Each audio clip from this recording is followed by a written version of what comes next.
நேரத்திலும் ரோமர் அதிகாரம் முழுவதுமாய் வாசிக்க கர்த்தர் கிருபை தந்திருக்கிறார்.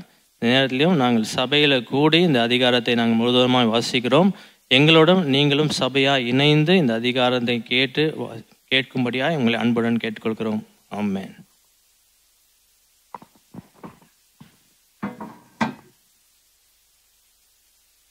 பவுல் ரோமாபுரியாருக்கு எழுதின நிருபம் 1ஆம் அதிகாரம். இயேசு கிறிஸ்துவின் ஊழியக்காரனும் அப்போஸ்தலனாகும்படி அழைக்கப்பட்டவனும் தேவனுடைய சுவிசேஷத்திற்காக பிரித்தெடுக்கப்பட்டவனுமாகிய பவுல் ரோமாபுரியில் உள்ள தேவ பிரியரும் பரிசுத்தவான்களாகும்படி அழைக்கப்பட்டவர்களுமாகிய அனைவருக்கும் எழுதுகிறதாவது, நம்முடைய கர்த்தராகிய இயேசு கிறிஸ்துவினாலும் உங்களுக்கு கிருபையும் சமாதானமும் உண்டாவதாக. இயேசு கிறிஸ்துவை குறித்து தேவன் தம்முடைய தீர்க்கதரிசிகள் மூலமாய் பரிசுத்த வேதாகமங்களில் முன்னே தம்முடைய சுவிசேஷத்தை பற்றி வாக்குத்தத்தம் பண்ணினபடி கர்த்தராகிய இயேசு கிறிஸ்துவானவர் மாம்சத்தின்படி தாவீதின் சந்நிதியில் பிறந்தவரும் பரிசுத்தமுள்ள ஆவியின்படி தேவனுடைய சுதனென்று மரித்தோரிலிருந்து உயிர்த்தெழுந்ததினாலே பலமாய் ரூபிக்கப்பட்ட தேவகுமாரனுமாய் இருக்கிறார்.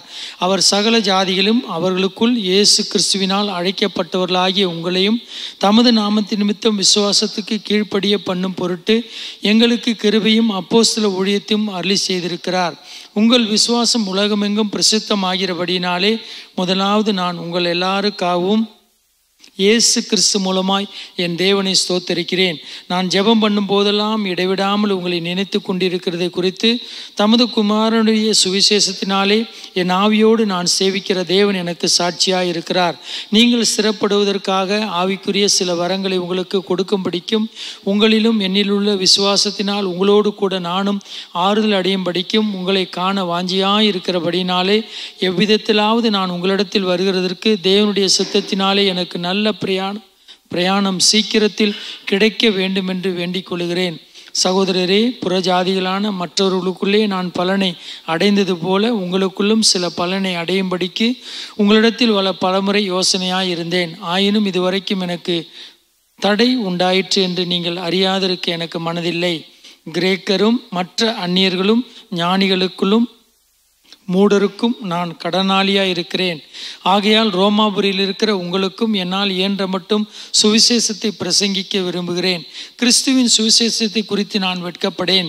முன்பு யூதரிலும் பின்பு கிரேக்கரிலும் விசுவாசிக்கிற எவனோ அவனுக்கு ரட்சிப்பு உண்டாவதற்கு அது தேவ பலனாயிருக்கிறது. விசுவாசத்தினாலே நீதிமான் பிழைப்பான் என்று எழுதியிருக்கிறபடி விசுவாசத்தினால் உண்டாகும் தேவ நீதி விசுவாசத்திற்கென்று அந்த சுவிசேஷத்தினால் வெளிப்படுத்தப்படுகிறது. சத்தியத்தை அநியாயத்தினாலே அடக்கி வைக்கிற மனுஷனுடைய எல்லாவித அவபக்திக்கும் அநியாயத்துக்கும் விரோதமாய் தேவ கோபம் வானத்திலிருந்து வெளிப்படுத்தப்பட்டிருக்கிறது. தேவனை குறித்து அறியப்படுவது அவர்களுக்குள்ளே வெளிப்பட்டிருக்கிறது. தேவனே அதை அவர்களுக்கு வெளிப்படுத்தி இருக்கிறார். எப்படி என்றால் காணப்படாதவைகளாக அவருடைய நித்திய வல்லமை தேவத்துவம் என்பவைகள் உண்டாக்கப்பட்டிருக்கிறவைகளினாலே உலகம் உண்டானது முதற்கொண்டு தெளிவாய் காணப்படும். அதனால் அவர்கள் போக்கு சொல்ல இடமில்லை. அவர்கள் தேவனை அறிந்தும் அவரை தேவனென்று மகிமைப்படுத்தாமலும் ஸ்தோத்தரியாமலும் இருந்து தங்கள் சிந்தனைகளினாலே வீணரானார்கள். உணர்வில்லாத அவர்களுடைய இருதயம் இருளடைந்தது. அவர்கள் தங்களை ஞானிகள் என்று சொல்லியும் பைத்தியக்காரராகி அழிவில்லாத தேவனுடைய மகிமையை அழிவுள்ள மனுஷர்கள், பறவைகள், மிருகங்கள், ஊரும் பிராணிகள் ஆகிய இவைகளுடைய ரூபங்களுக்கு ஒப்பாக மாற்றினார்கள். இது நிமித்தம் அவர்கள் தங்கள் இருதயத்துள்ள இச்சைகளினாலே ஒருவரோடு ஒருவர் தங்கள் சரீரங்களை அவமானப்படுத்தத்தக்கதாக தேவன் அவர்களை அசுத்தத்திற்கு ஒப்பு கொடுத்தார். தேவனுடைய சத்தியத்தை அவர்கள் பொய்யாக மாற்றி சிருஷ்டிகரை தொழுது சேவியாமல் சிருஷ்டியை தொழுது சேவித்தார்கள். அவரே என்றென்றைக்கும் சோத்தரிக்கப்பட்டவர். ஆமேன். இது நிமித்தம் தேவன் அவர்களை இழிவான இச்சை ரோகங்களுக்கு ஒப்பு கொடுத்தார். அந்தபடியே அவருடைய பெண்கள் சுபாவ அனுபவத்தை சுபாவத்துக்கு விரோதமான அனுபோகமாக மாற்றினார்கள்.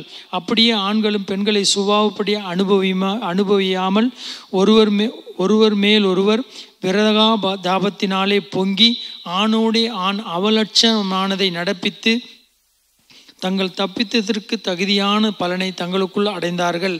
தேவனை அறிவும் அறிவை அவர்கள் பற்றி கொண்டே அவர்களுக்கு மனதில்லாதிருந்தபடியால் தகாதவைகளை செய்யும்படி தேவன் அவர்களை கேடான சிந்தைக்கு ஒப்பு கொடுத்தார்.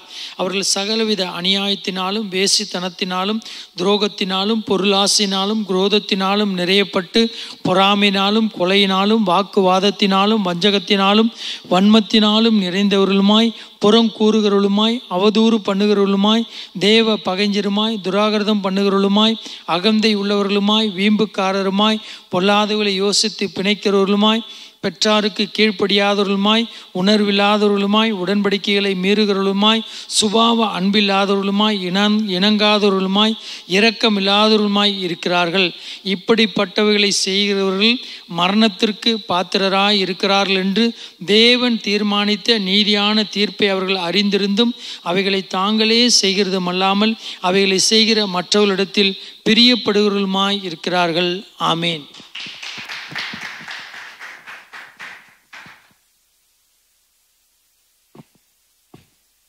Price the Lord. ரோமர் 2ஆம் அதிகாரம். ஆகையால் மற்றவர்களை குற்றவாளியாக தீர்க்கிறவனே, நீ யாரானாலும் சரி, போக்கு சொல்ல உனக்கு இடமில்லை. நீ குற்றமாக தீர்க்கிறவைகள் எவைகளோ அவைகளை நீயே செய்கிறபடியால் நீ மற்றவர்களை குறித்து சொல்லுகிற தீர்ப்பினாலே உன்னை தானே குற்றவாளியாக தீர்க்கிறாய். இப்படிப்பட்டவர்களை செய்கிறவர்களுக்கு தேவனுடைய நியாய தீர்ப்பு சத்தியத்தின்படியே இருக்கிறது என்று அறிந்திருக்கிறோம். இப்படிப்பட்டவர்களை செய்கிறவர்களை குற்றவாளிகள் என்று தீர்த்தும் அவைகளையே செய்கிறவனே, நீ தேவனுடைய நியாய தீர்ப்புக்கு தப்பிக்கொள்ளலாம் என்று நினைக்கிறாயோ? அல்லது தேவ தயவு நீ குணப்படும்படி உன்னை ஏவுகிறது என்று அறியாமல் அவருடைய தயவு, பொறுமை, நீடிய சாந்தம் இவைகளின் ஐஸ்வர்யத்தை அசட்டை பண்ணுகிறாயோ? உன் மன கடினத்திற்கும் குணப்படாத இருதயத்துக்கும் ஏற்றபடி தேவனுடைய நீதி உள்ள தீர்ப்பு வெளிப்படும் கோபாக்கினை நாளிலே உனக்காக கோபாக்கினியை குவித்து கொள்கிறாயே. தேவன் அவனுடைய கிரியைகளுக்கு தக்கதாய் அவனவனுக்கு பலனளிப்பார். சோர்ந்து போகாமல் நற்கிரியைகளை செய்து மகிமையும் கனத்தையும் அழியாமையும் தேடுகிறவர்களுக்கு நித்திய ஜீவனை அளிப்பார். சண்டைக்காரராயிருந்து சத்தியத்திற்கு கீழ்ப்படியாமல் அநியாயத்திற்கு கீழ்ப்படிந்தவர்களுக்கோ உக்கிர கோபாக்கினை வரும். முன்பு யூதரிலும் பின்பு கிரேக்கரிலும் பொல்லாங்கு செய்கிற எந்த மனுஷ ஆத்துமாவுக்கும் உபத்திரவமும் வியாகுலமும் உண்டாகும். முன்பு யூதரிலும் பின்பு கிரேக்கரிலும் எவன் நன்மை செய்கிறானோ அவனுக்கு மகிமையும் கனமும் சமாதானமும் உண்டாகும். தேவனிடத்தில் பட்சபாதம் இல்லை. எவர்கள் நியாயப்பிரமாணம் இல்லாமல் பாவம் செய்கிறார்களோ அவர்கள் நியாயப்பிரமாணம் இல்லாமல் கெட்டு போவார்கள்.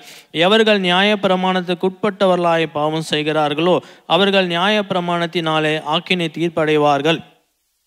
நியாய பிரமாணத்தை கேட்கிறவர்கள் தேவனுக்கு முன்பாக நீதிமான்கள் அல்ல, நியாய பிரமாணத்தின்படி செய்கிறவர்களே நீதிமான்களாக்கப்படுவார்கள்.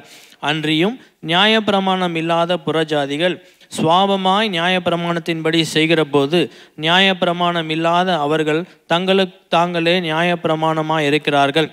அவளுடைய மனசாட்சியும் கூட சாட்சியிடுகிறதினாலும் குற்றம் உண்டு குற்றமில்லை என்று அவளுடைய சிந்தனைகள் ஒன்றை ஒன்று தீர்க்கிறதினாலும் நியாய பிரமாணத்துக்கேற்ற கிரியை தங்கள் இருதயங்களில் எழுதியிருக்கிறது என்று காண்பிக்கிறார்கள்.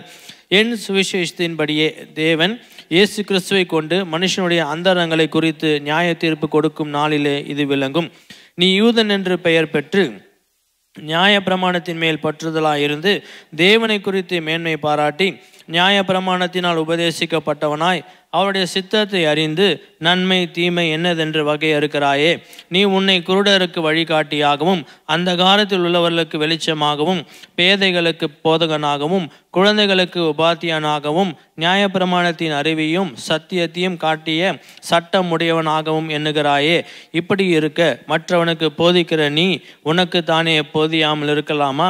களவு செய்யக்கூடாது என்று பிரசங்கிக்கிற நீ களவு செய்யலாமா? விபச்சாரம் செய்யக்கூடாது என்று சொல்லுகிற நீ விபச்சாரம் செய்யலாமா? விக்கிரகங்களை அருவக்கிற நீ கோவில்களை கொள்ளையிடலாமா? நியாயப்பிரமாணத்தை குறித்து மேன்மை பாராட்டுகிற நீ நியாயப்பிரமாணத்தை மீறி நடந்து தேவனை கனவீனம் பண்ணலாமா? எழுதியிருக்கிறபடி தேவனுடைய நாமம் புறஜாதிகளுக்குள்ளே உங்கள் மூலமாய் தூஷிக்கப்படுகிறதே. நீ நியாயப்பிரமாணத்தை கை கொண்டு நடந்தால் விருத்த சேதனம் பிரயோஜனம் உள்ளதுதான். நீ நியாயப்பிரமாணத்தை மீறி நடந்தால் உன் விருத்த சேதனம் இல்லாமை ஆயிற்றே. மேலும் விருத்த சேதனம் இல்லாதவன் நியாயப்பிரமாணத்துக்கு ஏற்ற நீதிகளை கை கொண்டால் அவனுடைய விருத்த சேதனம் இல்லாமை விருத்த சேதனம் என்றெண்ணப்படும் அல்லவா? சுவாபத்தின்படி விருத்தன சேதனம் இல்லாதவனாயிருந்தும் நியாயப்பிரமாணத்தை நிறைவேற்றுகிறவனாயிருந்தால் அவன் வேத எழுத்தும் விருத்த சேதனம் உள்ளவனாயிருந்தும் நியாயப்பிரமாணத்தை மீறுகிற உன்னை குற்றப்படுத்துவான் அல்லவா? ஆதலால் புறம்பாக யூதனானவன் யூதன் அல்ல, புறம்பாக மாம்சத்தில் செய்யப்படும் விருத்த சேதனமும் விருத்த சேதனம் அல்ல. உள்ளத்திலே யூதனானவனே யூதன், எழுத்தின்படி உண்டாகாமல் ஆவியின்படி இருதயத்தில் உண்டாகும் விருத்த சேதனமே விருத்த சேதனம். இப்படிப்பட்டவனுக்குரிய புகழ்ச்சி மனுஷரால் அல்ல, தேவனால் உண்டாயிருக்கிறது. ஆமென். ரோமர் 3ஆம் அதிகாரம். இப்படியானால் யூதனுடைய மேன்மை என்ன? விருத்த சேதத்தினாலே பிரயோஜனம் என்ன? அது எவ்விதத்திலும் மிகுதியாயிருக்கிறது. தேவனுடைய வாக்கியங்கள் அவர்களிடத்தில் ஒப்புவிக்கப்பட்டது விசேஷித்த மேன்மையாமே. சிலர் விசுவாசியாமல் போனால் என்ன? அவருடைய அவிசுவாசம் தேவனுடைய உண்மையை அவமாக்குமே.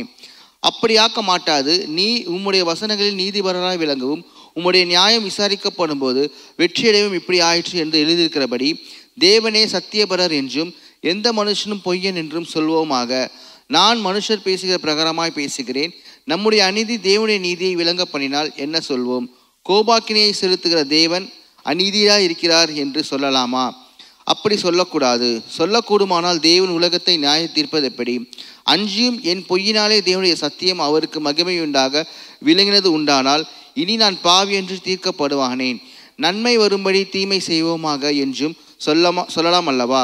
நாங்கள் அப்படி போதிக்கிறவரும் சிலர் எங்களை தூஷித்து சொல்லுகிறவர்களே. அப்படி போதிக்கிறவர்கள் மேல் வரும் ஆக்கினை நீதியாயிருக்கும். ஆனாலும் என்ன, அவர்களை பார்க்கிலும் நாங்கள் விசேஷித்தவர்களா? எவ்வளவேனும் விசேஷித்தவர்கள் அல்ல. யூதர் கிரேக்கர் யாவரும் பாவத்திற்குட்பட்டவர்கள் என்பதை முன்பு திருஷ்டாந்தப்படுத்தினோமே. அந்தபடியே நீதிமான் ஒருவனாகிலும் இல்லை, உணர்வுள்ளவன் இல்லை, தேவனை தேடுகிறவன் இல்லை. எல்லாரும் வழி தப்பி ஏகமாய் கெட்டு போனார்கள். நன்மை செய்கிறவன் இல்லை, ஒருவனாகிலும் இல்லை. அவர்கள் தொண்டை திறக்கப்பட்ட பிரேத குழி. தங்கள் நாவுகளால் வஞ்சனை செய்கிறார்கள். அவர்களுடைய உதடுகளின் கீழே பாம்பின் விஷம் இருக்கிறது. அவர்கள் வாய் சபிப்பினாலும் கசப்பினாலும் நிறைந்திருக்கிறது. அவர்கள் கால்கள் ரத்தம் சிந்துகிறதற்கு தீவிரிக்கிறது. நாசமும் நிர்பந்தமும் அவர்கள் வழிகளில் இருக்கிறது. சமாதான வழியை அவர்கள் அறியாதிருக்கிறார்கள். அவர்கள் கண்களுக்கு முன்பாக தெய்வ பயமில்லை என்று எழுதியிருக்கிறதே.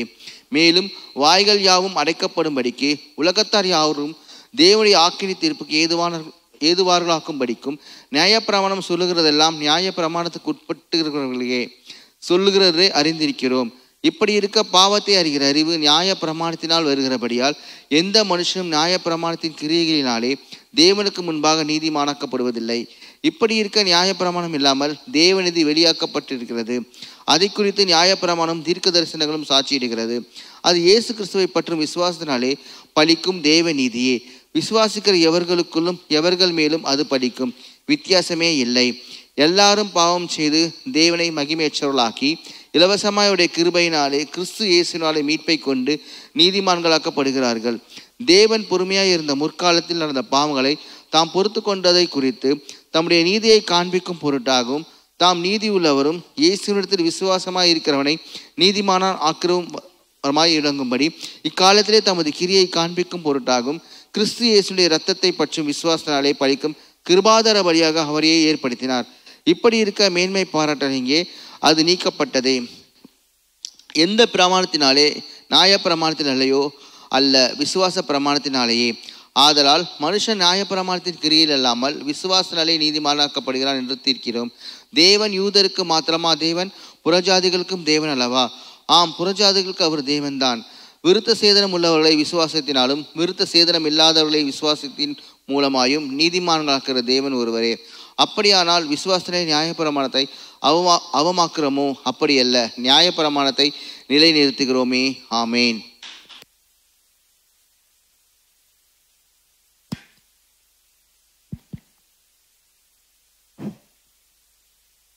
Praise the Lord. Romans 4th chapter. Abraham was, humanly speaking, the founder of a Jewish nation. What did he discover about being made right with God? If his good deeds had made him acceptable to God, he would have had something to boast about, but that was not God's way. For the scriptures tell us Abraham believed God, and God counted him as righteous because of his faith. When people work, their wages are not a gift, but something they have earned. But people are counted as righteous not because of their work, but because of their faith in God, who forgives sinners. David also spoke of this when he described the happiness of those who are declared righteous without working for it. Oh, what joy for those whose disobedience is forgiven, whose sins are put out of sight. Yes, what joy for those whose record the Lord has cleared of sin. Now, is this blessing only for the Jewish, or is it also for uncircumcised Gentiles? Well, we have been saying that Abraham was counted as righteous by God because of his faith. But how did this happen? Was he counted as righteous only after he was circumcised, or was it before he was circumcised? Clearly, God accepted Abraham before he was circumcised. Circumcision was a sign that Abraham already had faith and that God has already accepted him and declared him to be righteous even before he was circumcised. So Abraham is a spiritual father of those who have faith but have not been circumcised. They are counted as righteous because of their faith. And Abraham is also the spiritual father of those who have been circumcised, but only if they have this same kind of faith Abraham had before he was circumcised. Clearly, God's promise to give the whole earth to Abraham and his descendants was based not on his obedience to God's law, but on a right relationship with God that comes by faith. If God's promise is only for those who obey the law, then faith is not necessary and the promise is pointless. For the law always brings punishment on those who try to obey it. The only way to avoid breaking the law is to have no law to break.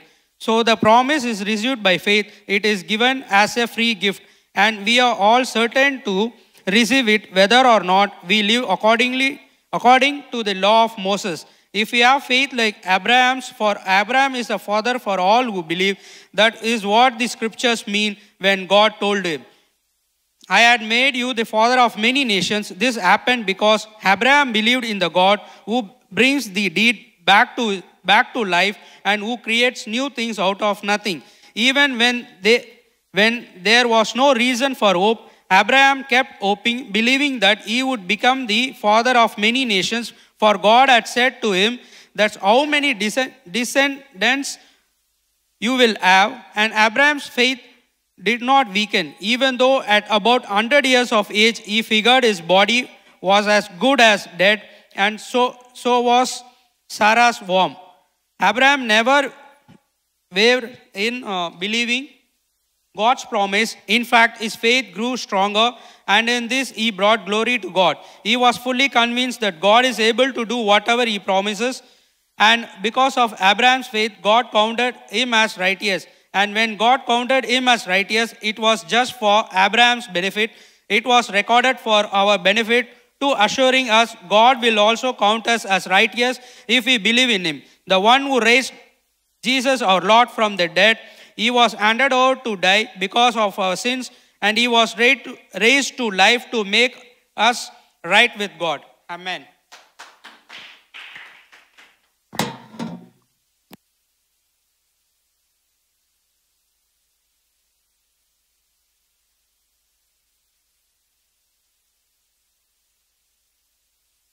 Price the Lord.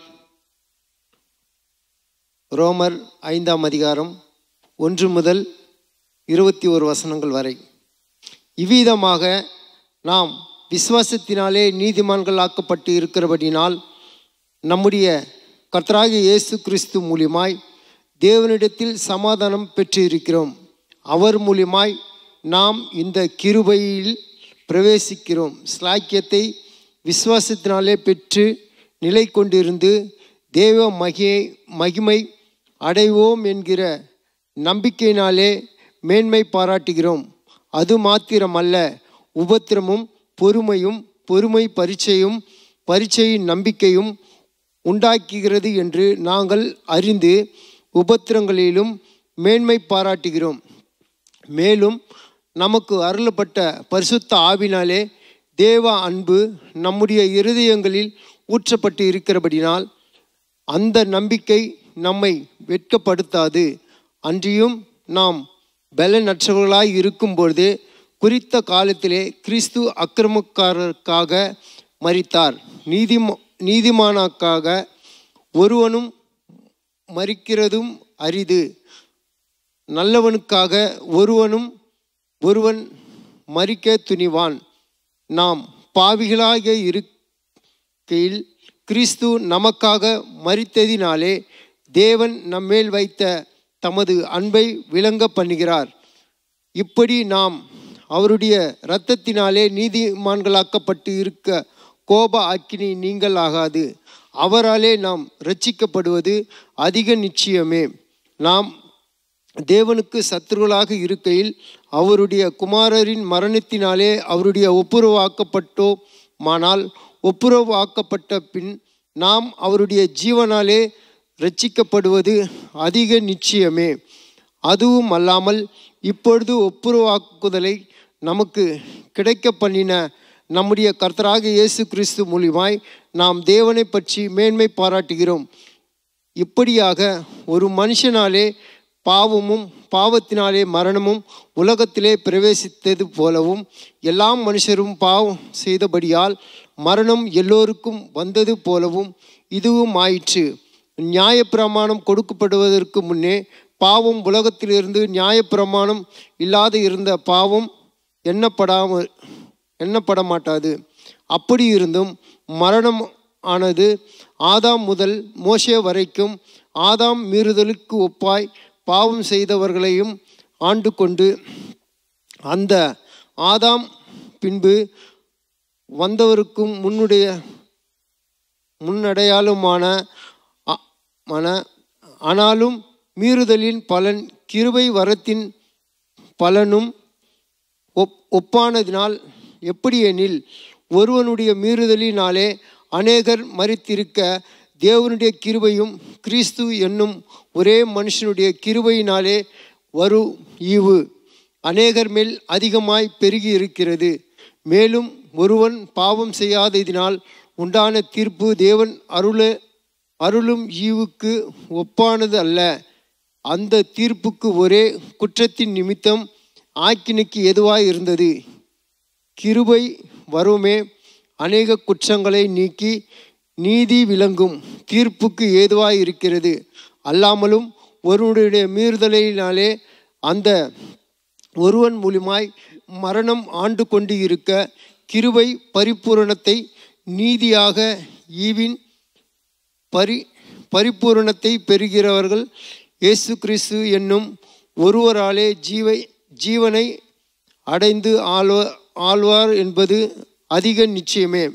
ஆகையால் ஒரே மீறுதலினாலே எல்லா மனுஷருக்கும் ஆக்கினைக்கு ஏதுவான தீர்ப்பு உண்டானது போல ஒரே நீதியினாலே எல்லா மனுஷருக்கும் ஜீவனை அளிக்கும் நீதி ஏதுவாய் தீர்ப்பு உண்டாயிற்று.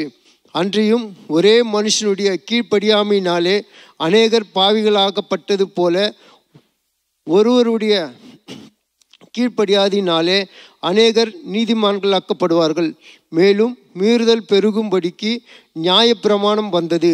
அப்படி இருந்தும் பாவம் பெருகின இடத்தில் கிருபை அதிகமாய் பெருகிற்று. ஆதலால் பாவம் மரணத்துக்கு ஏதுவாக ஆண்டு கொண்டது போல கிருபையானது நம்முடைய கர்த்தராகிய இயேசு கிறிஸ்துவின் மூலமாய் நீதியிலே நித்திய ஜீவனுக்கு ஏதுவாய் ஆண்டு கொண்டது என்பது தேவன் இந்த வசனத்தை ஆசீர்வதிப்பாராக. ஆமென்.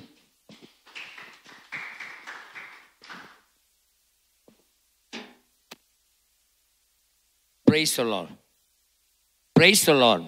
கர்த்தருக்கு மகிமை உண்டாவதாக. ரோமர் 6ஆம் அதிகாரம். ஆகையால் என்ன சொல்லுவோம்? கிருபை பெருகும்படிக்கு பாவத்திலே நிலைநிற்கலாம் என்று சொல்லுவோமா? கூடாது. பாவத்துக்கு மரித்த நாம் இனி அதை எப்படி பிழைப்போம்? கிறிஸ்து இயேசுக்குள்ளாக ஞானஸ்நானம் பெற்ற நம் அனைவரும் அவருடைய மரணத்துக்குள்ளாக ஞானஸ்நானம் பெற்றதை அறியாமல் இருக்கிறீர்களா?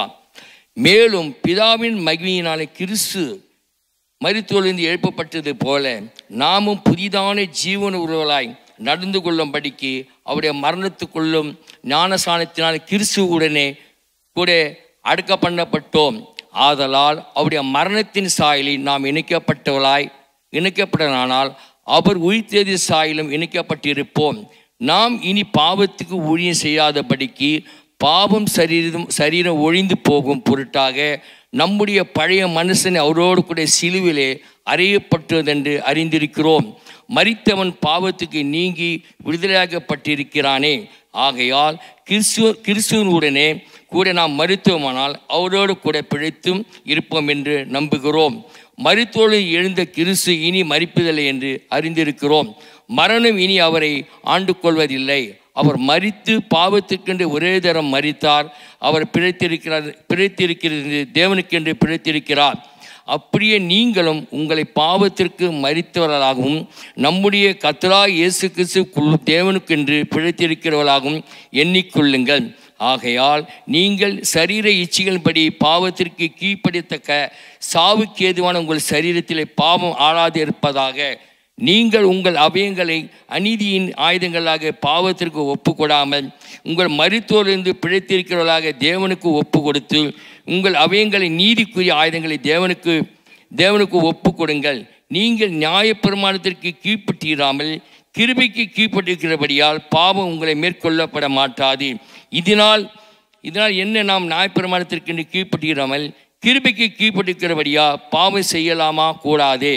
மரணத்துக்கு ஏதுவான பாவத்துக்கானாலும் நீதிக்கு ஏதுவான கீழ்ப்படிதற்கு ஆனாலும் எதற்கு கீழ்ப்படியும்படி உங்களை அடிமைகளாக ஒப்பு கொடுக்கிறீர்களோ அதற்கு கீழ்ப்படுகிற அடிமைகள் இருக்கிறீர்கள் என்று அறியீர்களா? முன்னே நீங்கள் பாவத்திற்கு அடிமையாக இருந்து இப்போது உங்களுக்கு ஒப்புவிக்கப்பட்ட உபதேச சட்டத்தில் நீங்கள் மனப்பூர்வமாய் கீழ்ப்படிந்ததினாலே தேவனுக்கு ஸ்தோத்திரம். பாவத்தினின்று நீங்கள் விடுதலாக்கப்பட்டு நீதிக்கு அடிமையிலானீர்கள். உங்கள் மாம்சம் பலவீனமத்தமும் மனுஷன் பேசுகிற பிரகாரமாய் பேசுகிறேன். அக்கிரமத்தை நடுக்கும்படி முன்னே நீங்கள் உங்கள் அவயங்களை அசுத்திற்கும் அக்கிரமத்திற்கும் அடிமைகளாக ஒப்பு கொடுத்தது போல இப்போது பரிசுத்தமானதை நடிப்பிக்கும்படி உங்களை அவயங்களை நீதிக்கு அடிமைகளாக ஒப்பு கொடுங்கள். பாவத்திற்கு நீங்கள் அடிமைகளாக இருந்த காலத்தில் நீதிக்கு நீங்களாயிருந்தீர்கள். இப்போது உங்களுக்கு வெட்கமாக தோன்றுகிற காரியங்களினாலே அக்காலத்தில் உங்களுக்கு என்ன பலன் கிடைத்தது? அவர்களின் முடிவோ மரணம். இப்போது நீங்கள் பாவத்தினின்று விடுதலாக்கப்பட்டு தேவனுக்கு அடிமைகளாக இருந்தினால் பரிசுத்தமாக உங்களுக்கு கிடைக்கும் பலன் முடிவோ நித்திய ஜீவன்.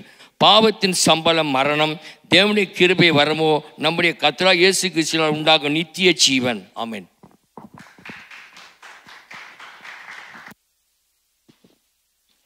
Price the Lord. ரோமர் 7ஆம் அதிகாரம்.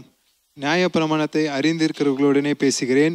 சகோதரனே, ஒரு மனுஷன் உயிரோடு இருக்கும் அளவும் நியாயப்பிரமாணம் அவனை ஆளுகிறது என்று அறியாமல் இருக்கிறீர்களா? அது எப்படி என்றால், புருஷனுடைய ஸ்திரீ தன் புருஷனை உயிரோடு இருக்கும் அளவும் நியாயப்பிரமாணத்தின்படியே அவனுடைய நிபந்தனைக்கு உட்பட்டிருக்கிறாள். புருஷன் மரித்த பின்பு புருஷனை பற்றி பிரமாணத்தினின்று விடுதலை ஆகிறாள். ஆகையால் புருஷன் உயிரோடு இருக்கையில் அவள் வேறொரு புருஷனை விவாகம் பண்ணினால் விபச்சாரி எண்ணப்படுவாள். புருஷன் மரித்த பின்பு அவன் அந்த பிரமாணத்தின் நின்று விடுதலை ஆனபடியினால் வேறொரு புருஷனை விவாகம் பண்ணினாலும் விபச்சாரி அல்ல. அப்படி போல என் சகோதரரே, நீங்கள் மரித்தோரிலிருந்து எழுந்த கிறிஸ்து என்னும் வேறொருவர்களாகி தேவனுக்கென்று கனி கொடுக்கும்படி கிறிஸ்துவின் சரீரத்தினாலே நியாயப்பிரமாணத்துக்கு மரித்தவர்களானீர்கள். நாம் மாம்சத்திற்கு உட்பட்டிருந்த காலத்தில் நியாயப்பிரமாணத்தினாலே தோன்றிய பாவ இச்சைகள் மரணத்துக்கு ஏதுவான கனிகளை கொடுக்கத்தக்கதாக நம்முடைய அவயங்களாலே பலன் செய்தது. இப்பொழுதோ நாம் பழமையான எழுத்தின்படி அல்ல, புதுமையான ஆவியின்படியே ஊழியம் செய்யத்தக்கதாக நம்மை கட்டியிருந்த நியாயப்பிரமாணத்துக்கு நாம் மரித்தவர்களாகி அதனின்று விடுதலை ஆக்கப்பட்டிருக்கிறோம். ஆகையால் என்ன சொல்லுவோம்? நியாயப்பிரமாணம் பாவமோ? அல்லவே. பாவம் இன்னதென்று நியாயப்பிரமாணத்தினால் நான் அறிந்தேனே என்று மற்றபடி அறியவில்லை. இச்சையாது இருப்பாயாக என்று நியாயப்பிரமாணம் சொல்லாதிருந்தால் இச்சை பாவம் என்று நான் அறியாமல் இருப்பேனே. பாவமானது கற்பனையினாலே சமயம் பெற்று சகலவித இச்சைகளிலும் எண்ணில் நடப்பித்து நியாயப்பிரமாணம் இல்லாவிட்டால் பாவம் செத்ததாய் இருக்குமே. முன்னே நியாயப்பிரமாணம் இல்லாதவனாய் இருந்தபோது நான் ஜீவனுள்ளவனாய் இருந்தேன். கற்பனை வந்தபோது பாவம் உயிர் கொண்டது, நான் மரித்தவனானேன். இப்படி இருக்க ஜீவனுக்கு ஏதுவான கற்பனை எனக்கு மரணத்துக்கு ஏதுவாக இருக்க கண்டேன். பாவமானது கற்பனையினாலே சமயம் பெற்று என்னை வஞ்சித்து அதனாலே என்னை கொன்றது. ஆகையால் நியாயப்பிரமாணம் பரிசுத்தம் உள்ளதுதான், கற்பனையும் பரிசுத்தமாயும் நீதியையும் நன்மையையும் இருக்கிறது. இப்படி இருக்க நன்மையானது எனக்கு மரணமாயிற்று. அப்படி அல்ல, பாவமே எனக்கு மரணமாயிற்று. பாவம் கற்பனையினாலே மிகுந்த பாவமுள்ளதாகும்படிக்கும் அது நன்மையானதை கொண்டு எனக்கு மரணத்தை உண்டாக்கினதினாலே பாவமாக விளங்கும்படி அப்படி ஆயிற்று. மேலும் நமக்கு தெரிந்திருக்கிறபடி நியாயப்பிரமாணம் ஆவிக்குரியதாய் இருக்கிறது. நானோ பாவத்துக்கு கீழாக விற்கப்பட்டு மாம்சத்துக்குரியவனாயிருக்கிறேன். எப்படி எனில், நான் செய்கிறது எனக்கே சம்மதி இல்லை. நான் விரும்புகிறதை செய்யாமல் நான் வெறுக்கிறதையே செய்கிறேன். இப்படி நான் விரும்பாததை செய்கிறவனாய் இருக்க நியாயப்பிரமாணம் நல்லதென்று ஒத்துக்கொள்கிறேன். ஆதலால் நான் அல்ல, எனக்குள் வாசமாய் இருக்கிற பாவமே அப்படி செய்கிறது. அப்படி எனில் என்னிடத்தில், அதாவது என் மாம்சத்தில் நன்மை வாசமாய் இருக்கிறதில்லை என்று நான் அறிந்திருக்கிறேன். நன்மை செய்ய வேண்டும் என்று விருப்பம் என்னிடத்தில் இருக்கிறது, நன்மை செய்வதோ என்னிடத்தில் இல்லை. ஆதலால் நான் விரும்புகிற நன்மை செய்யாமல் விரும்பாத தீமையே செய்கிறேன். அந்தபடி நான் விரும்பாததை நான் செய்தால் நான் அல்ல, எனக்குள் வாசமாய் இருக்கிற பாவமே அப்படி செய்கிறது. ஆனபடினால் நன்மை செய்ய விரும்புகிற என்னிடத்தில் தீமை உண்டு என்கின்ற ஒரு பிரமாணத்தை காண்கிறேன். உள்ளான மனுஷருக்கு ஏற்றபடி தேவனுடைய நியாய பிரமாணத்தின் மேல் பிரியமாய் இருக்கிறேன். ஆகிலும் என் மனதின் பிரமாணத்துக்கு விரோதமாய் போராடுகிற வேறொரு பிரமாணத்தை என் அவயங்களில் இருக்க காண்கிறேன். அது என் அவயங்களில் உண்டாயிருக்கிற பாவ பிரமாணத்துக்கு என்னை சிறையாக்கி கொள்ளுகிறது. நிர்பந்தமான மனுஷன் நான். இந்த மரண சரீரத்தினின்று யார் என்னை விடுதலையாக்குவார்? நம்முடைய கர்த்தராகிய இயேசு கிறிஸ்து மூலமாய் தேவன் ஸ்தோத்தரிக்கிறேன். ஆதலால் நானே என் மனதினாலே தேவனுடைய நியாய பிரமாணத்துக்கும் மாம்சத்தினாலே பாவ பிரமாணத்துக்கும் ஊழியம் செய்கிறேன். ஆமென்.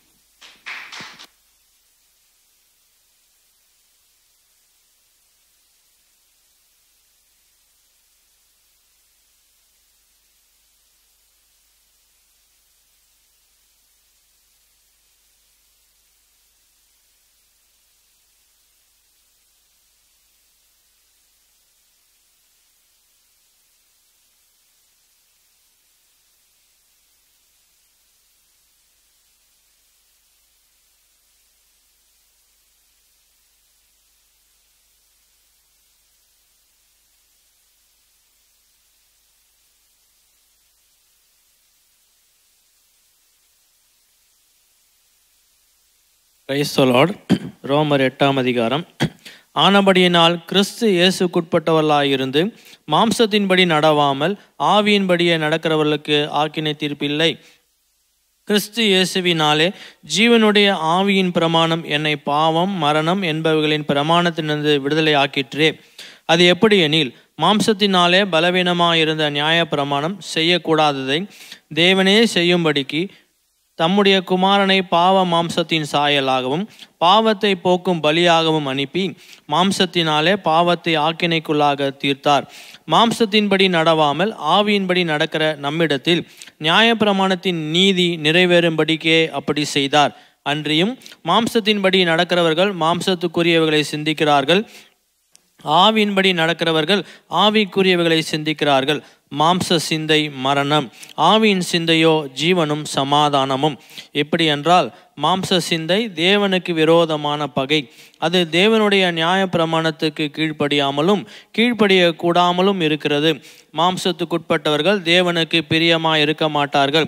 தேவனுடைய ஆவி உங்களில் வாசமாயிருந்தால் நீங்கள் மாம்சத்துக்கு உட்பட்டவர்களாயிராமல் ஆவிக்குட்பட்டவர்களாய் இருப்பீர்கள். கிறிஸ்துவின் ஆவி இல்லாதவன் அவனுடையவர் அல்ல.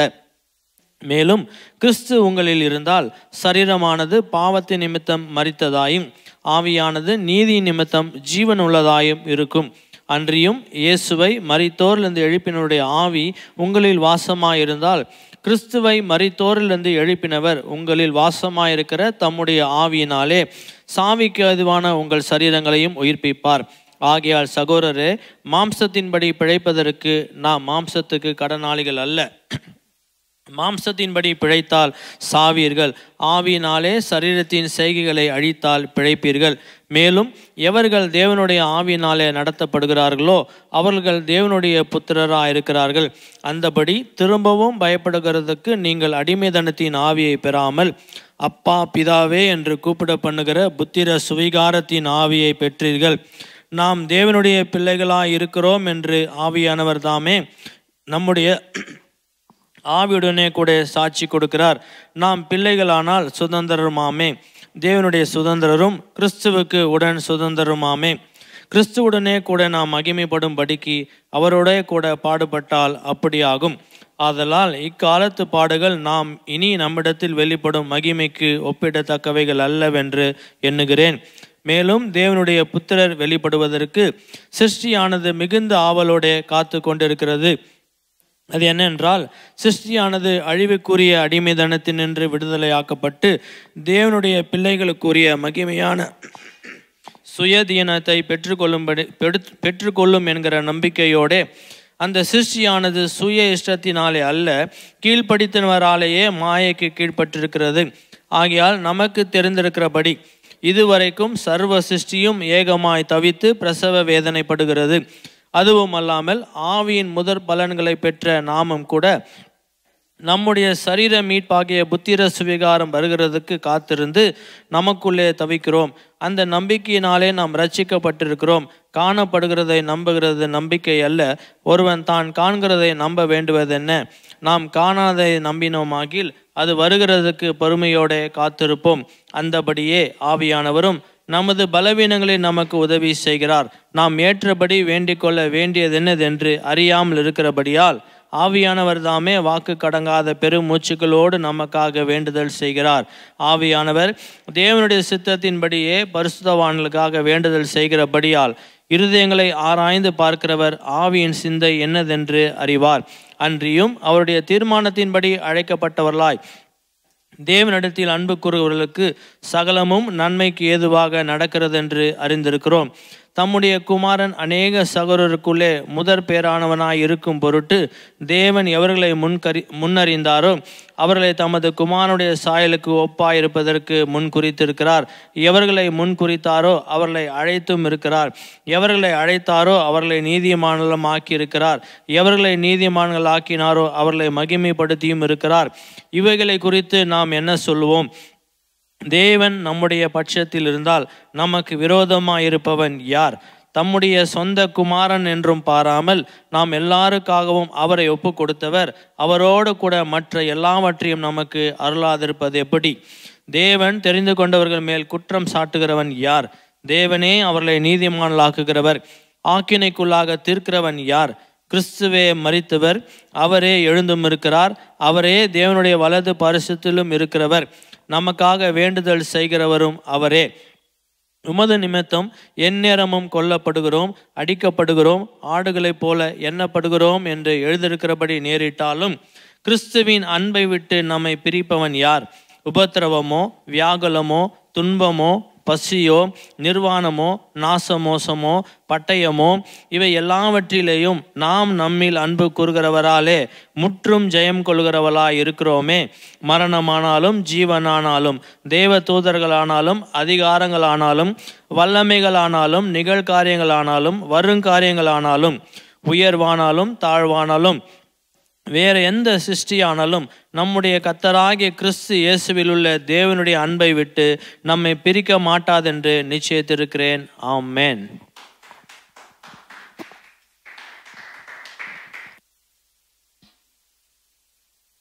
Price the Lord. ரோமர் 9ஆம் அதிகாரம். எனக்கு மிகுந்த துக்கமும் இடைவிடாத மனவேதனையும் உண்டாயிருக்கிறது.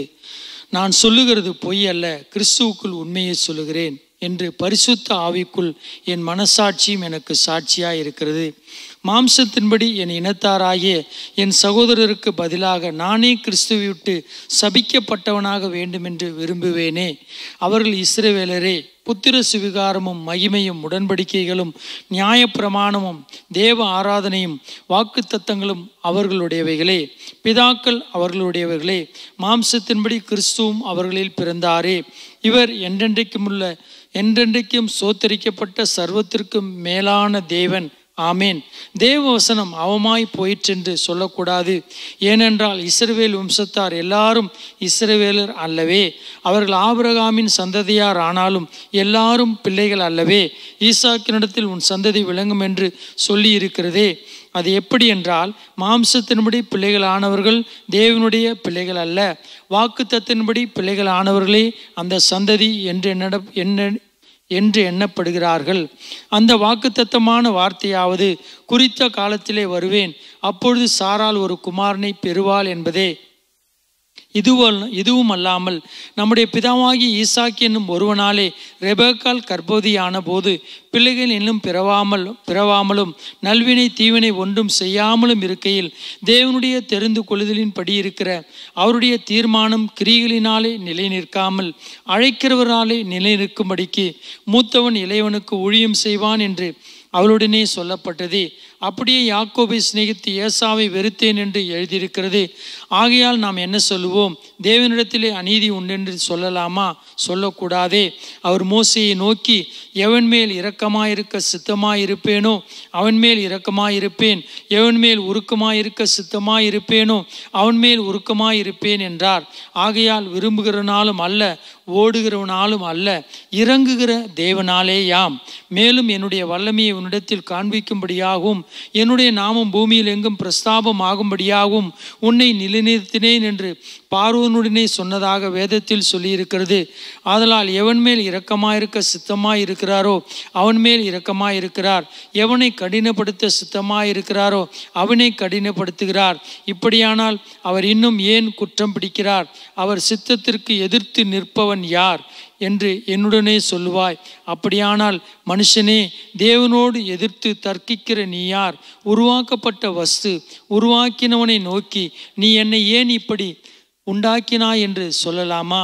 மிதியிட்ட ஒரே களிமண்ணினாலே குயவன் ஒரு பாத்திரத்தை கனமான காரியத்துக்கும் ஒரு பாத்திரத்தை கனிவீனமான காரியத்துக்கும் பண்ணுகிறதற்கு மண்ணின் மேல் அவனுக்கு அதிகாரம் இல்லையோ? தேவன் தமது கோபத்தை காண்பிக்கவும் தமது வல்லமையை தெரிவிக்கவும் தாம் மகிமைக்காக எத்தனமாக்கின கிருபா பாத்திரங்கள் மேல் தம்முடைய மகிமையின் ஐஸ்வர்யத்தை தெரியப்படுத்தவும் சித்தமாய் அழிவுக்கு எத்தனமாக்கப்பட்ட கோபாக்கினை பாத்திரங்கள் மேல் மிகவும் நீடிய சாந்தத்தோடே பொறுமையாய் இருந்தாரானால் உனக்கென்ன? அவர் யூதரிலிருந்து மாத்திரமல்ல புறஜாதிகளிலுமிருந்து நம்மை அழைத்திருக்கிறாரே. அந்தப்படி எனக்கு ஜனங்கள் அல்லாதவர்களை என்னுடைய ஜனங்கள் என்றும் சிநேகிக்கப்படாதிருந்தவளை சிநேகிக்கப்பட்டவள் என்றும் சொல்லி அழைப்பேன். நீங்கள் என்னுடைய ஜனங்கள் அல்லவென்று அவர்களுக்கு சொல்லப்பட்ட இடத்திலே அவர்கள் ஜீவனுள்ள தேவனுடைய பிள்ளைகள் எண்ணப்படுவார்கள் என்று ஓசியாவின் தீர்க்கதரிசனத்தில் சொல்லி இருக்கிறது. அல்லாமலும் இஸ்ரவேல் புத்திரருடைய லக்கம் சமுத்திரத்தின் மணல் அத்தனையாய் இருந்தாலும் மீதியாயிருப்பவர்கள் மாத்திரம் ரட்சிக்கப்படுவார்கள் என்றும் அவர் நீதியோடே சீக்கிரமாய் தம்முடைய காரியத்தை நிறைவேற்றுவார். கர்த்தர் பூமியிலே சீக்கிரமாகவே காரியத்தை நிறைவேற்றி முறிப்பார் என்றும் ஏசாயா இஸ்ரவேலை குறித்து சொல்கிறான். அல்லாமலும் ஏசாயா முன்னே சொன்னபடி சேனைகளின் கர்த்தர் நமக்குள்ளே ஒரு சந்ததியை மீதியாக வைக்காதிருந்தாரானால் நாம் சோதோமை போலாகி குமரோவுக்கு ஒத்திருப்போம். இப்படி இருக்க நாம் என்ன சொல்லுவோம்? நீதியை தேடாத புறஜாதியார் நீதியை அடைந்தார்கள், அது விசுவாசத்தினாலே ஆகும் நீதியே. நீதி பிரமாணத்தை தேடின இஸ்ரவேலரோ நீதி பிரமாணத்தை அடையவில்லை. எண்ணத்தினால் என்றால் அவர்கள் விசுவாசத்தினாலே அதை தேடாமல் நியாய பிரமாணத்தின் கிரிகளினாலே தேடினபடியால் அதை அடையவில்லை. இடறுதற்கான கல்லில் இடறினார்கள். இதோ இடறுதற்கான கல்லையும் தவறுதற்கான கண்மலையும் சியோனில் வைக்கிறேன். அவரிடத்தில் விசுவாசமாய் இருப்பவன் எவனோ அவன் வெட்கப்படுவதில்லை என்று எழுதியிருக்கிறபடி ஆயிற்று. ஆமேன்.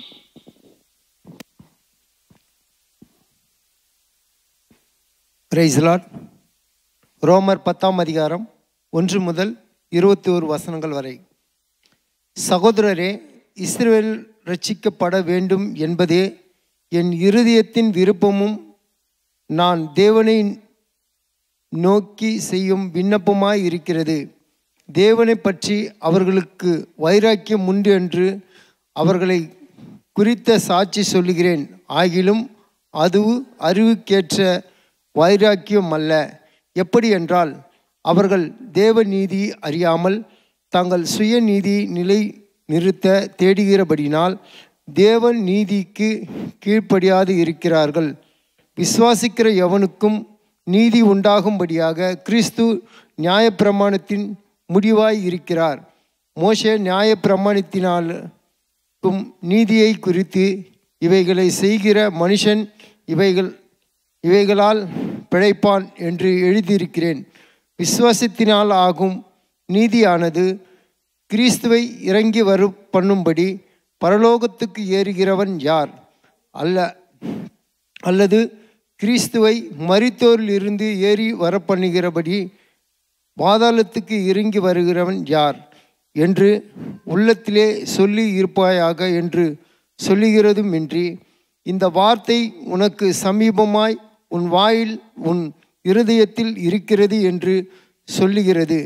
இந்த வார்த்தை நாங்கள் பிரசங்கிக்கிற விசுவாசத்தின் வார்த்தையோ என்னவென்றால், கர்த்தராகிய இயேசு கிறிஸ்துவை நீ உன் வாயினாலே அறிக்கையிட்டு தேவன் அவரே மரித்தோரிலிருந்து எழும்பினார் என்று உன் இருதயத்திலே விசுவாசித்தால் இரட்சிக்கப்படுவாய். நீதி உண்டாக இருதயத்திலே விசுவாசிக்கப்படும், இரட்சிப்புக்கு உண்டாக வாயினாலே அறிக்கை பண்ணும்படி அவரே விசுவாசிக்கிறவன் எவனோ அவன் வெட்கப்படுவதில்லை என்று வேதம் சொல்லுகிறது. யூதன் என்றும் கிரேக்கன் என்றும் வித்தியாசமில்லை, எல்லோருக்கும் கர்த்தரானவர் தம்மை தொழுது கொள்கிறவர் யாவரும் ஐஸ்வரம் பண்ணும் இருக்கிறார். ஆதலால் கர்த்தருடைய நாமத்தை தொழுது கொள்கிறவன் எவனும் இரட்சிக்கப்படுவான். அவரை விசுவாசியாதவர்கள் எப்படி அவரை தொழுது கொள்வார்கள்? அவரை குறித்து கேள்விப்படாதவர்கள் எப்படி விசுவாசிப்பார்கள்? பிரசங்கிக்கிறவன் இல்லாவிட்டால் எப்படி கேள்விப்படுவார்கள்? அனுப்பப்படாவிட்டால் எப்படி பிரசங்கிப்பார்கள்? சமாதானத்தை கூறி நற்காரியங்களை விசேஷமாய் அறிவிக்கிறவர்களுடைய பாதங்கள் எவ்வளவு அழகானவைகள் என்று எழுதியிருக்கிறது. ஆனாலும் விசேஷித்த எல்லாருக்கும் கீழ்ப்படியவில்லை. அதை குறித்து எசையா, கர்த்தாவே, எங்கள் மூலமாய் கேள்விப்பட்டதை விசுவாசித்தவன் யார் என்று சொல்லுகிறான். ஆதலால் விசுவாசம் கேள்வினாலே வரும், கேள்வி தேவனுடைய வசனத்தினாலே வரும். இப்படி இருக்க அவர்கள் கேள்விப்படவில்லை என்று கேட்கிறான். கேள்விப்பட்டார்கள், அவர்கள் சத்தம் பூமி எங்கும் அவைகளை வசனங்கள் பூச்சக்கரத்தின் கடைசி வரைக்கும் சொல்லுகிறது. இஸ்ரவேலில் அதை அறியவில்லையா என்று கேட்கிறான். அறிந்தார்கள். முதலாவது மோசே எனக்கு ஜனங்கள்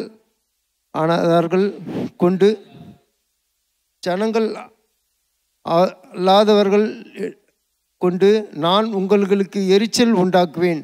புத்தியினமுள்ள ஜனங்களே, உங்களுக்கு கோபம் மூட்டுவேன் என்று அல்லாமலும் எசையா என்னை தேடாதவர்களாலே கண்டறியப்பட்டேன். என்னை விசாரித்து கேளாதவர்களுக்கும் வெளிரங்கமான என்று தைரியம் கொண்டு சொல்லுகிறேன். இஸ்ரவேலை குறித்து கீழ்ப்படியாதவர்களே, எதிர்த்து பேசுகிறவர்களுமாய் இருக்கிற ஜனங்கள் இடத்திற்கும் நாள் முழுவதும் என் கைகளை நீட்டினேன் என்று அவன் சொல்லுகிற இருக்கிறேன் என்பது தேவன் தம் வசனத்தை ஆசீர்வதிப்பார்.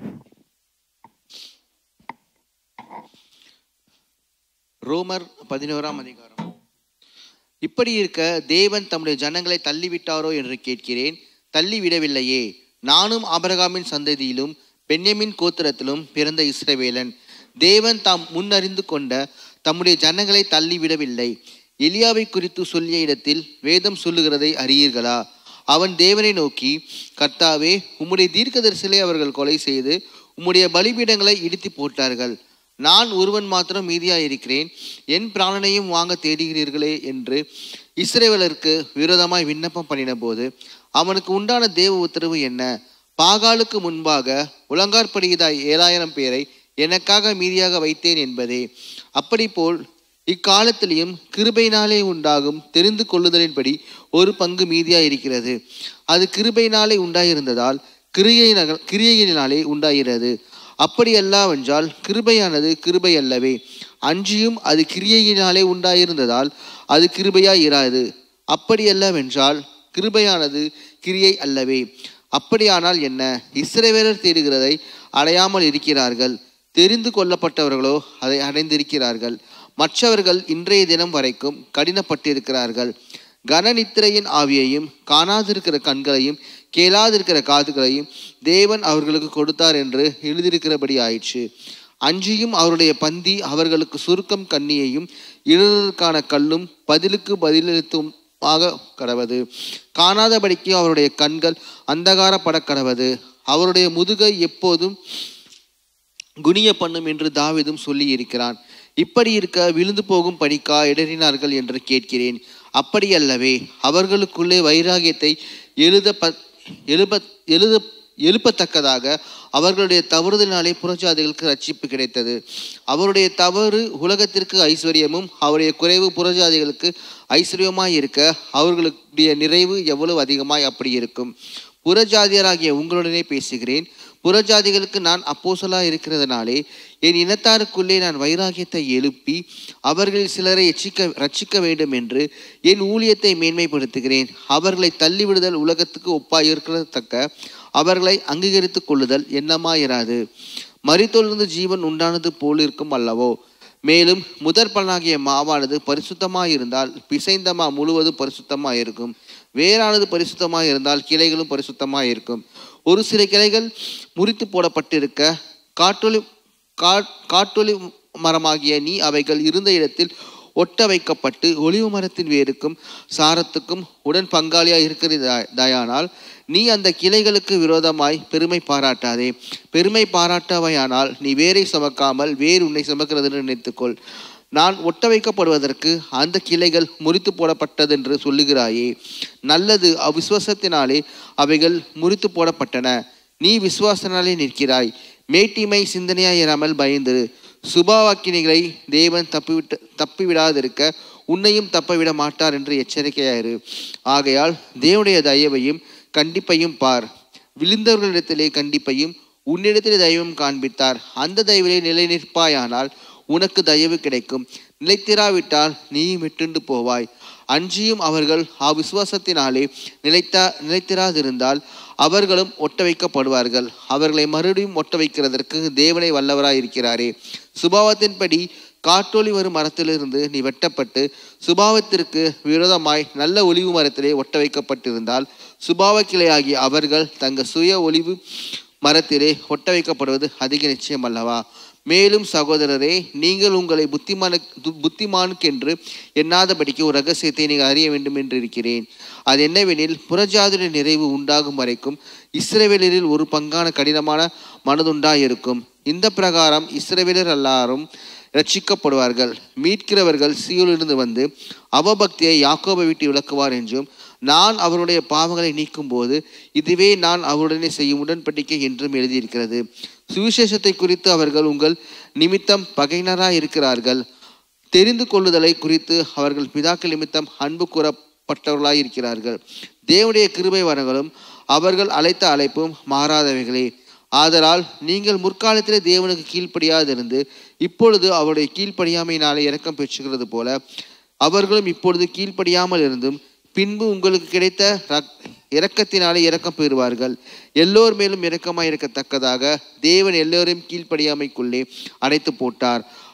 தேவனுடைய ஐஸ்வர்யம், ஞானம், அறிவு என்பவைகளின் ஆழம் எவ்வளவா இருக்கிறது! அவருடைய நியாய தீர்ப்புகள் அளவிடப்படாதவைகள், அவருடைய வழிகள் ஆராயப்படாதவைகள். கர்த்தருடைய சிந்தையை அறிந்தவன் யார்? அவருக்கு ஆலோசனைக்காரனாய் இருந்தவன் யார்? தனக்கு பதில் கிடைக்கும்படிக்கு முந்தி அவருக்கு ஒன்றை கொடுத்தவன் யார்? சகலமும் அவராலும் அவர் மூலமாயும் அவருக்காகவும் இருக்கிறது. அவருக்கே என்றென்றைக்கும் மகிமை உண்டாவதாக. ஆமேன்.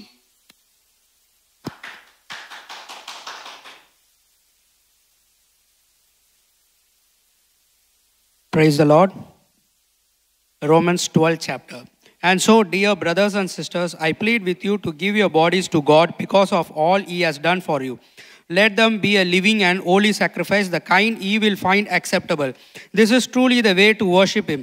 Don't copy the behavior and customs of this world, but let God transform you into a new person by changing the way you think. Then you will learn to know God's will for you, which is good and pleasing and perfect.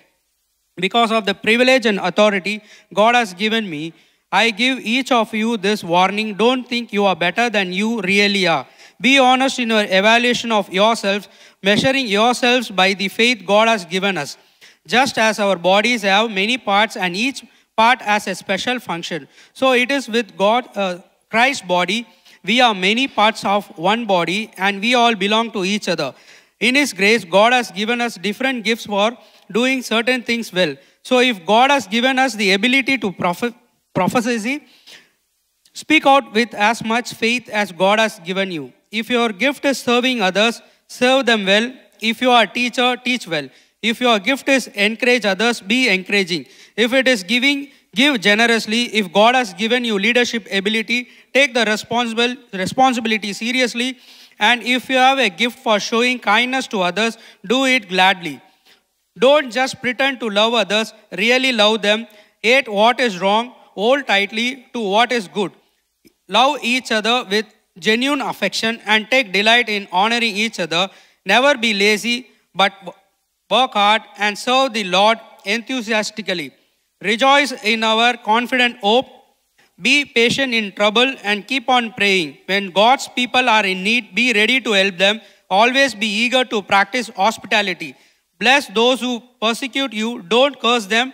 Pray that God will bless them. Be happy with those who are happy and weep with those who weep. Live in harmony with each other. Don't be too proud to enjoy the company of ordinary people and don't think you know it all. Never pay back evil with more evil. Do things in such a way that everyone can see you are honorable. Do all that you can do. Live in peace with everyone. Dear friends, never take revenge. Leave that to the righteous anger of God. For the scripture says, I will take revenge. I will pay them back, says the Lord. Instead, if our enemies are hungry, feed them. If they are thirsty, give them something to drink. In doing this, you will heap burning coals of shame on their heads. Don't let evil conquer you, but conquer evil by doing good. Amen.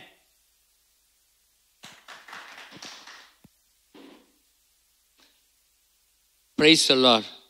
கர்த்தருக்கு மகிமை உண்டாவதாக. ரோமர் 13ஆம் அதிகாரம்.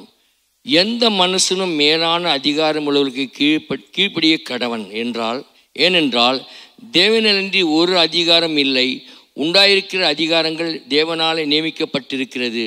ஆதலால் அதிகாரத்துக்கு எதிர்த்து நிற்கிறவன் தேவனுடைய நியமத்திற்கு எதிர்த்து நிற்கிறான். அப்படி எதிர்த்து நிற்கிறவர்கள் தங்களுக்கு தாங்களே ஆக்கினை வருவித்துக் கொள்கிறார்கள். மேலும் அதிகாரிகளுக்கு நற்கிரிகளுக்காக அல்ல, துர்க்கிரிகளுக்கே பயங்கரமாக இருக்கிறார்கள். ஆகையால் நீ அதிகாரத்துக்கு பயப்படாதிருக்க வேண்டுமானால் நன்மை செய், அதனால் உனக்கு புகழ்ச்சி உண்டாகும். உனக்கு நன்மை உண்டாகும் பொருட்டு அவன் தேவ ஊழியக்காரனாக இருக்கிறான். நீ தீமை செய்தால் பயந்திரு. பட்டயத்தை அவன் விருதவாய் பிடித்து இருக்கவில்லை. தீமை செய்கிறவன் மேல் கோபாக்கினை வரம் பண்ணும்படி அவன் நீதியை செலுத்துகிற தேவ ஊழியக்காரனாக இருக்கிறானே. ஆகையால் நீங்கள் கோபாக்கினை நிமித்தம் மாத்திரமல்ல, மனசாட்சி நிமித்தம் கீழ்ப்படிய வேண்டும். இதற்காகவே நீங்கள் வரியையும் கொடுக்கிறீர்கள். அவர்கள் இந்த வேலையை பார்த்து வருகிற தேவ ஊழியக்காரனாக இருக்கிறார்களே. ஆகையால் யாவருக்கும் செலுத்த வேண்டிய கடமைகளை செலுத்துங்கள். எவனுக்கு வரியை செலுத்த வேண்டியதோ அவனுக்கு வரியும், எவனுக்கு தீர்வை செலுத்த வேண்டியதோ அவனுக்கு தீர்வையும் செலுத்துங்கள்.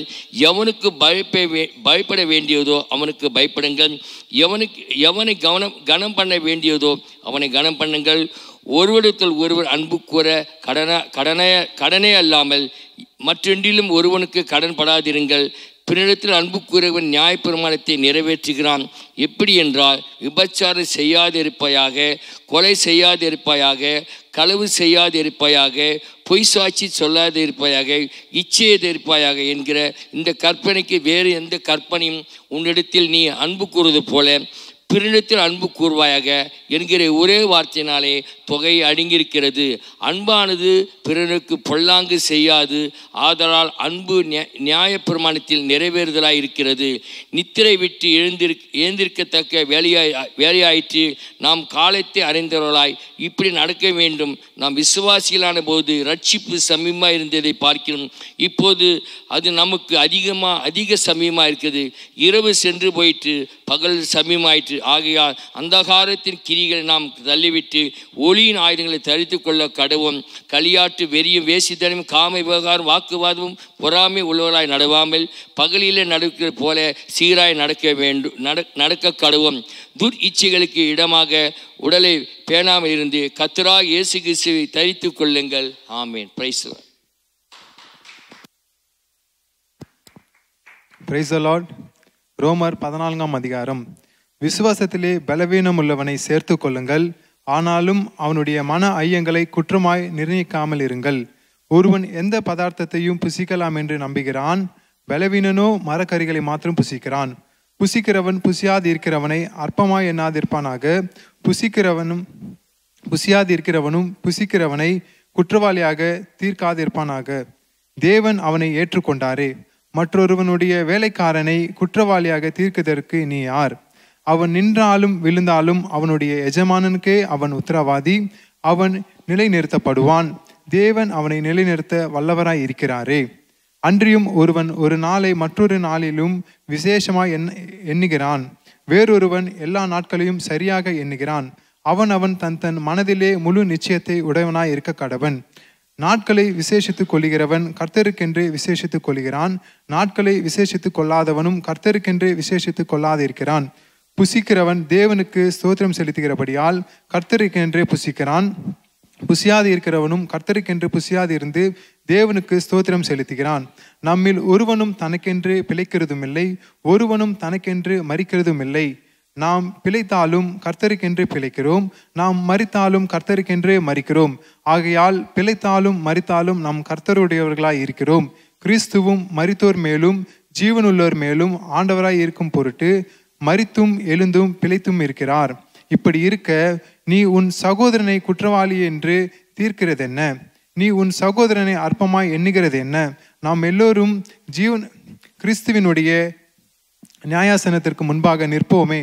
அந்தபடி முழங்கால் யாவும் எனக்கு முன்பாக முடங்கும், நாவு யாவும் தேவனை அறிக்கை பண்ணும் என்று என் ஜீவனை கொண்டு உரைக்கிறேன் என்பதாய் கர்த்தர் சொல்லுகிறார் என்று எழுதியிருக்கிறது. ஆதலால் நம்மில் ஒருவனும் தன்னை குறித்து தேவனுக்கு கணக்கு ஒப்புவிப்பான். இப்படி இருக்க நாம் இனிமேல் ஒருவரையொருவர் குற்றவாளி என்று தீர்க்காதிருப்போமாக. ஒருவனும் தன் சகோதரனுக்கு முன்பாக தடுக்கலையும் இடரலையும் போடலாகாது என்று தீர்மானித்துக் கொள்ளுங்கள். ஒரு பொருளும் தன்னிலே தீட்டுள்ளதுவென்று கர்த்தராகிய இயேசுவுக்குள் அறிந்து நிச்சயித்திருக்கிறேன். ஒரு பொருளை தீட்டுள்ளதென்று எண்ணிக்கொள்கிறவன் எவனோ அவனுக்கு அது தீட்டுள்ளதாய் இருக்கும். போஜனத்தினாலே உன் சகோதரனுக்கு விசனம் உண்டாகினால் நீ அன்பாய் நடக்கிறவன் அல்ல. அவனை உன் போஜனத்தினாலே கெடுக்காதே, கிறிஸ்து அவனுக்காக மரித்தாரே. உங்கள் நன்மை தூஷிக்கப்பட இடம் கொடாதிருங்கள். தேவனுடைய ராஜ்யம் புசிப்பும் குடிப்பும் அல்ல, அது நீதியும் சமாதானமும் பரிசுத்த ஆவியினால் உண்டாகும் சந்தோஷமாய் இருக்கிறது. இவைகளிலே கிறிஸ்துவுக்குள் ஊழியம் செய்கிறவன் தேவனுக்கு பிரியனும் மனுஷரால் அங்கீகரிக்கப்பட்டவனுமாய் இருக்கிறான். ஆனபடியினால் சமாதான அடுத்தவைகளும் அந்யோகிய பக்தி விருத்தி உண்டாகத்தக்கவைகளும் நாடக்கடவும். போஜன நிமித்தம் தேவனுடைய கிரியையை அழித்து போடாதே. எந்த பதார்த்தமும் சுத்தமுள்ளதுதான், ஆனாலும் இடரல் உண்டாக புசிக்கிறவன் அது தீமையாயிருக்கும். மாம்சம் புசிக்கிறதற்கும் மதுபானம் பண்ணுகிறதற்கும் மற்ற எதையாகிலும் செய்கிறதும் உன் சகோதரன் இடறுகிறதாவது தவறுகிறதாவது பலவீனப்படுகிறதாவது ஏதுவாயிருந்தால் அவைகளில் ஒன்றையும் செய்யாமல் இருப்பதே நன்மையாயிருக்கும். உனக்கு விசுவாசமாயிருந்தால் அது தேவனுக்கு முன்பாக உன் மட்டும் இருக்கட்டும். நல்லது என்று நிச்சயித்த காரியத்தில் தன்னை குற்றவாளி ஆகாதவன் பாக்கியவான். ஒருவன் சமுசாயப்படுகிறவனாய் புசித்தால் அவன் விசுவாசம் இல்லாமல் புசிக்கிறபடியினால் ஆக்கினிக்குள்ளாக தீர்க்கப்படுகிறான். விசுவாசத்தினாலே வராத யாவும் பாவமே. ஆமென். ரோமர் 15ஆம் அதிகாரம். அன்றியும் பலமுள்ளவர்களாகிய நாம் நமக்கே பிரியமாய் நடவாமல் பலவீனருடைய பலவீனங்களை தாங்க வேண்டும். நம்மில் ஒவ்வொருவனும் பிறனுடைய பக்தி விருத்திக்கு ஏதுவான நன்மை உண்டாகும்படி அவனுக்கு பிரியமாய் நடக்க கடவன். கிறிஸ்துவும் தமக்கே பிரியமாய் நடவாமல் உம்மை நிந்திக்கிறவர்களுடைய நிந்தைகள் என்மேல் விழுந்தது என்று எழுதியிருக்கிறபடியே நடந்தார். தேவ வசனத்தினால் உண்டாகும் பொறுமையினாலும் ஆறுதலினாலும் நாம் நம்பிக்கை உள்ளவர்களாகும்படிக்கு முன்பு எழுதியிருக்கிறவர்களை எல்லாம் நமக்கு போதனையாக எழுதியிருக்கிறது. நீங்கள் ஒருமனப்பட்டு நம்முடைய கர்த்தராகிய இயேசு கிறிஸ்துவின் பிதாவாகிய தேவனை ஒரே வாயினால் மகிமைப்படுத்தும்படிக்கு பொறுமையையும் ஆறுதலையும் அளிக்கும் தேவன் கிறிஸ்து இயேசுவினுடைய மாதிரியின்படியே நீங்கள் ஏக சிந்தை உள்ளவர்களாக இருக்கும்படிக்கு உங்களுக்கு அனுகிரகம் செய்வாராக. ஆதலால் தேவனுக்கு மகிமை உண்டாக கிறிஸ்து நம்மை ஏற்றுக்கொண்டது போல நீங்களும் ஒருவரை ஒருவர் ஏற்றுக்கொள்ளுங்கள். மேலும் பிதாக்களுக்கு பண்ணப்பட்ட வாக்குத்தத்தங்களை உறுதியாக்கும்படிக்கு தேவனுடைய சத்தியத்தின் நிமித்தம் இயேசு கிறிஸ்து விருத்த சேதனம் உள்ளவர்களுக்கு ஊழியக்காரனார் ஆனார் என்றும் புறஜாதியாரும் இரக்கம் பெற்றது நிமித்தம் தேவனை மகிமைப்படுத்துகிறார்கள் என்று சொல்லுகிறேன். இந்தபடி இது நிமித்தம் நான் புறஜாதிகளுக்குள்ளே உம்மை அறிக்கை பண்ணி உம்முடைய நாமத்தை சொல்லி சங்கீதம் பாடுவேன் என்று எழுதியிருக்கிறது. மேலும் புறஜாதிகளே அவருடைய ஜனங்களோடு கூட களி கூறுங்கள் என்கிறார். மேலும் புறஜாதிகளே எல்லோரும் கர்த்தரை துதியுங்கள், ஜனங்களே எல்லோரும் அவரை புகழுங்கள் என்றும் சொல்லுகிறார். மேலும் ஈசாயின் வேரும் புறஜாதியரை ஆளும்படிக்கு எழும்புகிறவருமாகிய ஒருவர் தோன்றுவார், அவரிடத்தில் புறஜாதியார் நம்பிக்கை வைப்பார்கள் என்று ஏசாயா சொல்லுகிறான். பரிசுத்த ஆவியின் பலத்தினாலே உங்களுக்கு நம்பிக்கை பெருகும்படிக்கு நம்பிக்கையின் தேவன் விசுவாசத்தினால் உண்டாகும் எல்லாவித சந்தோஷத்தினாலும் சமாதானத்தினாலும் உங்களை நிரப்புவாராக. என் சகோதரரே, நீங்கள் நற்குணத்தினால் நிறைந்தவர்களும் சகல அறிவினாலும் நிரப்பப்பட்டவர்களும் ஒருவருக்கொருவர் புத்தி சொல்ல வல்லவர்களுமாய் இருக்கிறீர்கள் என்று நானும் உங்களை குறித்து நிச்சயித்திருக்கிறேன்.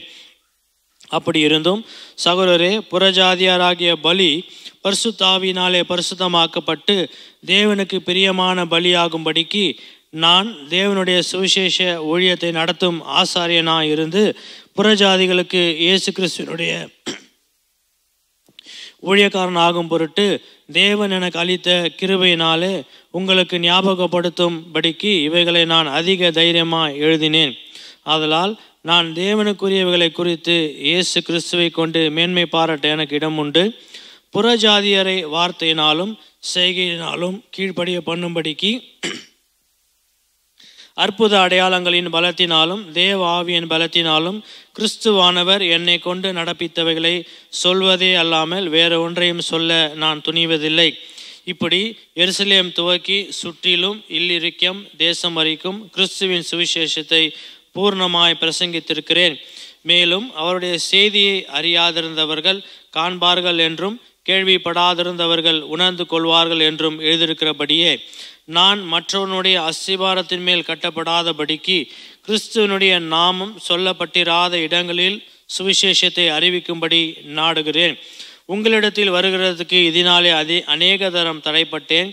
இப்போதும் இந்த திசைகளிலே எனக்கு இடமில்லாதபடியினாலும் உங்களிடத்தில் வரும்படி அநேக வருஷமா எனக்கு மிகுந்த விருப்பம் உண்டாயிருக்கிறபடினாலும் நான் ஸ்பானியா தேசத்திற்கு பிரயாணம் பண்ணுகையில் உங்களிடத்தில் வந்து உங்களை கண்டு கொள்ளவும் உங்களிடத்தில் சற்று திருப்தி அடைந்த பின்பு இவ்விடத்திலிருந்து உங்களால் வழிவிட்டு அனுப்பப்படவும் எனக்கு சமயம் கிடைக்கும் என்று நம்பியிருக்கிறேன்.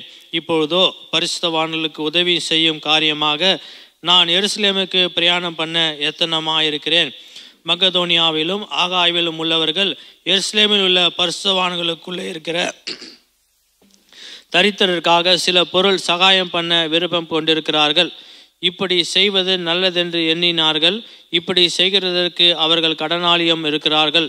எப்படி என்றால், புறஜாதியார் அவளுடைய நியாய நன்மைகளில் பங்கு பெற்றிருக்கிற சரீர நன்மைகளால் அவர்களுக்கு உதவி செய்ய இவர்கள் கடனாளிகளாய் இருக்கிறார்களே.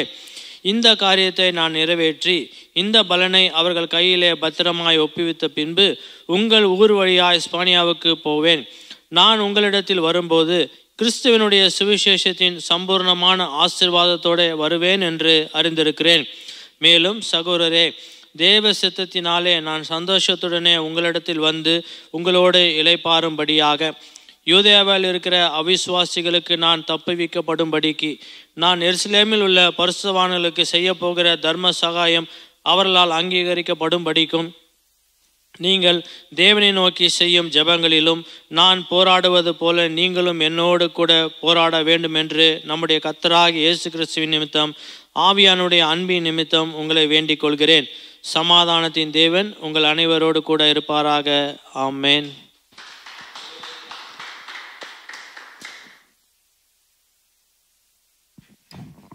Price the Lord.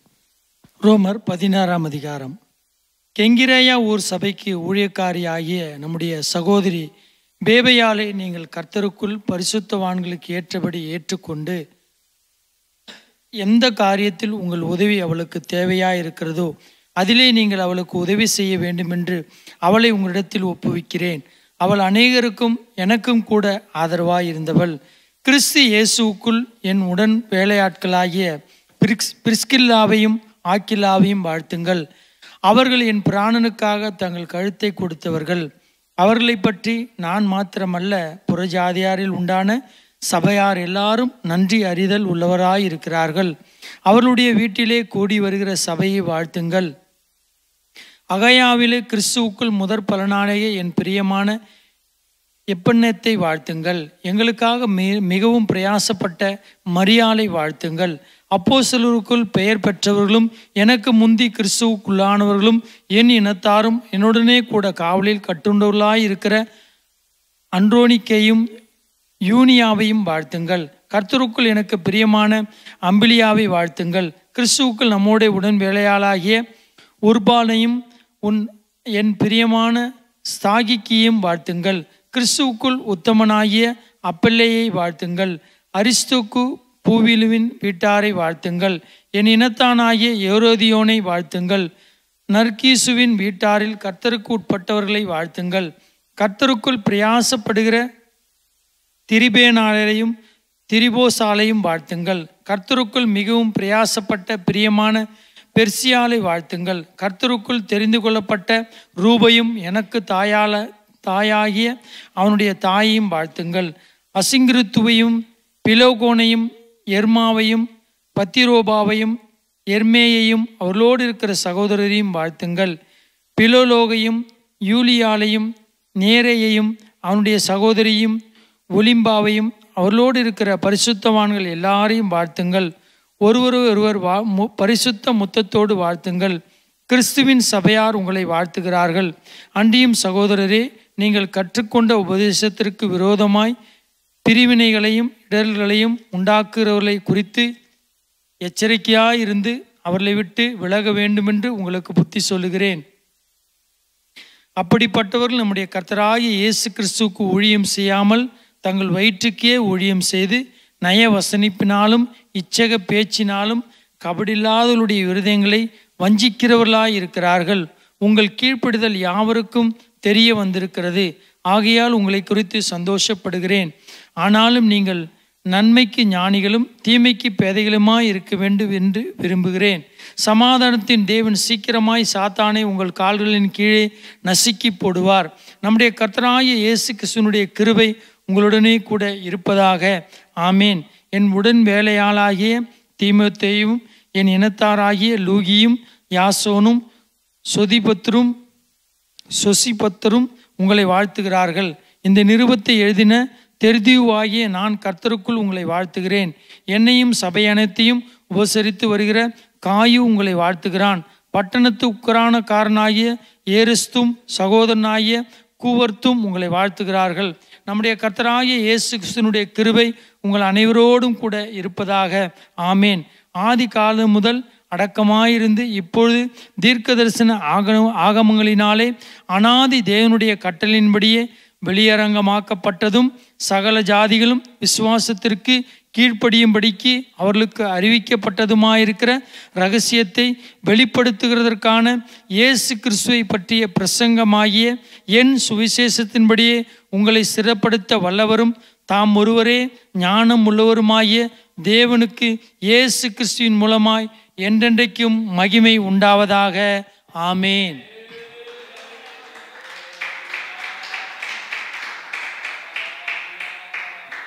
ஜெபிப்போமா. ஏசப்பா, நன்றி அப்பா. ஆண்டவரே, இந்த ரோமர் புத்தகத்தை படிக்க தேவன் கிருபை பாராட்டினரே, உமக்கு கொடான கொடி சோத்திரப்பா.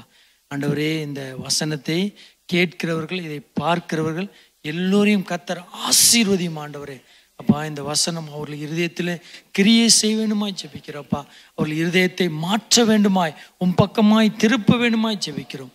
உடைய வல்ல கரத்திலே தாழ்த்தி ஒப்பு கொடுக்கிறோம். இயேசு மூலம் ஜெபிக்கிறோம் நல்ல பிதாவே. ஆமேன்.